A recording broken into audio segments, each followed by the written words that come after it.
ओम शांति। आज हम आपको बताएंगे कल्प वृक्ष के विषय में। जैसा कि कल हमने जाना कि ये सृष्टि एक चक्र है और इसकी अवधि लगभग 5000 वर्ष है। इसके एक राउंड को हम एक कल्प कहते हैं। शिव बाबा ने हमें बताया है कि इसी कल्प को जब हम वृक्ष के रूप में समझते हैं तो इसको कल्प वृक्ष कहा जाता है। किसी भी वृक्ष के लिए हमें उसका बीज, उसका तना, उसकी डाल डालियों आदि का ज्ञान होना ही उस वृक्ष का ज्ञान कहलाता है। तो किसी भी वृक्ष के लिए सबसे महत्वपूर्ण चीज होती है उसका बीज। इस कल्प वृक्ष का, इस सृष्टि रूपी वृक्ष का बीज अर्थात रचयिता है स्वयं परमपिता परमात्मा शिव बाबा। किसी भी वृक्ष का बीज बहुत छोटा और वृक्ष बहुत विस्तृत होता है। बीज गुप्त होता है और वृक्ष प्रत्यक्ष होता है।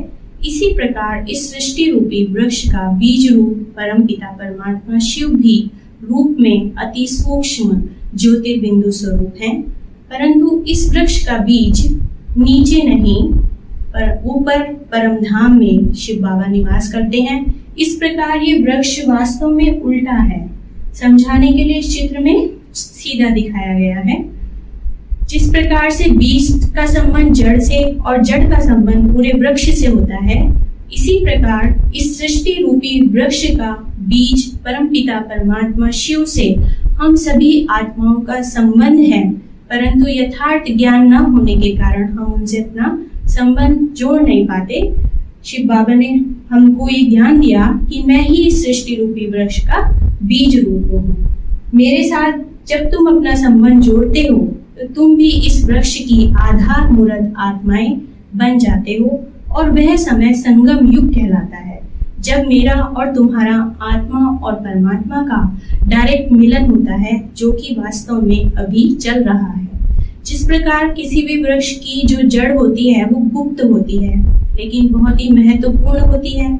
वृक्ष के लिए जो भी खाद, पानी या मिट्टी उसको देना होता है वो वृक्ष की जड़ में ही दिया जाता है। और जड़ की ये विशेषता होती है कि वो केवल अपने पास ही नहीं उस खाद, पानी या मिट्टी को रखती, परंतु पूरे वृक्ष के कोने कोने तक, डाल डालियों तक, पत्ते पत्तियों तक उसको पहुंचा देती है। इसी प्रकार से परमपिता परमात्मा शिव बाबा भी जब इस वृक्ष की जर्जरीभूत अवस्था होती है, इसे पुनः श्रेष्ठ, पवित्र और हरा भरा बनाने के लिए आते हैं, तो इस वृक्ष को जो भी गुणों शक्तियों की खाद देनी है वो संगम युग पर देते हैं। इस प्रकार संगम युग इस कल्प वृक्ष की जड़ या आधार का कार्य करता है।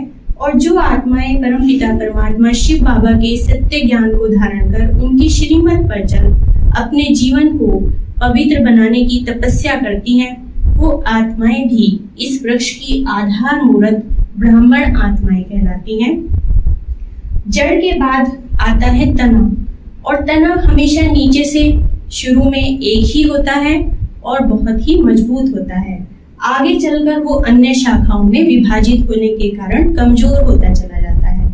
इस वृक्ष का तना है, यानी इस संगम युग के बाद आने वाली जो सृष्टि है, सतो प्रधान सृष्टि, सतयुगी सृष्टि, सतयुग और त्रेता युग में जो आदि सनातन देवी देवता धर्म होगा, सभी आत्माओं का वहाँ एक ही धर्म, एक ही राज्य, एक ही भाषा होगी और वही इस वृक्ष का तना होगा जो अपने आप में बहुत ही शक्तिशाली होगा।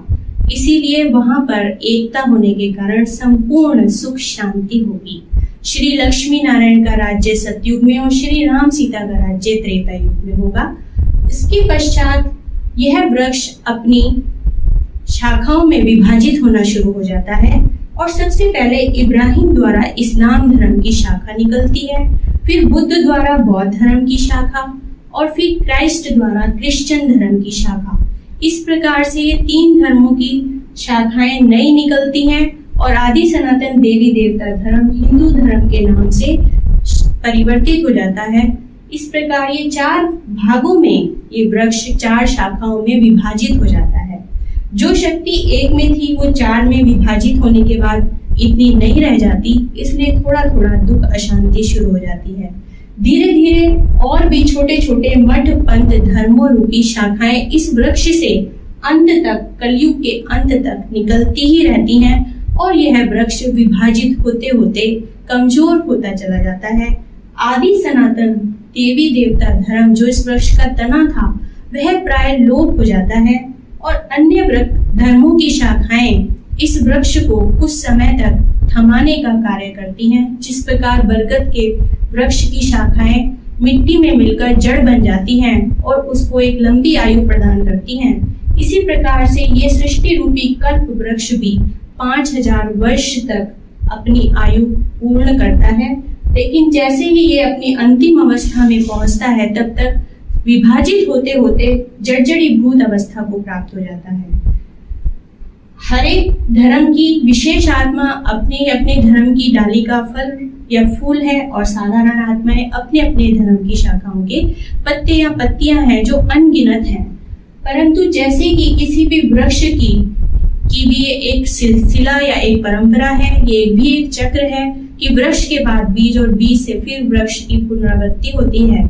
इसी प्रकार ये वृक्ष भी जब अपनी जर्जरीभूत अवस्था को प्राप्त होता है तब इसका महाविनाश होने से पूर्व परमपिता परमात्मा शिव बाबा जो इसके बीज रूप हैं वह पुनः इस सृष्टि रूपी वृक्ष की नई कलम संगम युग पर लगाते हैं, अर्थात फिर से आदि सनातन देवी देवता धर्म की स्थापना गुप्त रूप में करते हैं।